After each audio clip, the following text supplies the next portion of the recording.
আমাকে কেউ একটু পানি দাও, আমার খুব খারাপ অবস্থা। এই যে নাও ভাই, তুমি জলদি করে পানি খাও। তোমার এই অবস্থা হলো কিভাবে? এই যে জাদুর বাক্স দেখতেছো না, এটার ভিতর অনেকগুলো নারকেল আছে যেগুলা দিয়ে তুমি তোমার স্বপ্ন পূরণ করতে পারবে। আমার যদি এখন কিছু হয়ে যায় তাহলে তুমি এই স্বপ্নগুলো পূরণ করে নিও। আমাকে ডাকলে কেন? তুমি একে জীবিত করো। আরে আমাকে এভাবে জীবিত করলো কে? তোমার স্বপ্ন পূরণ করেছি, চললাম। আমাকে ডাকলে কেন? আমাকে সুন্দর বাড়ি গাড়ি উপহার দাও। আচ্ছা আমি চললাম এবার। এই যে ভাই, আমাকে দাও, এটা আমি মারবো।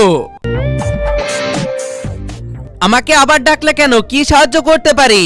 ওই যে সুন্দর বাড়ি গাড়ি দেখতেছো না, ওটা আমাকে দাও। না না, ওইটা তো ওকে দিয়ে দিয়েছি, তাহলে তোমাকে কেমনে দিব? দরকার হলে ওকে মেরে ফেলো।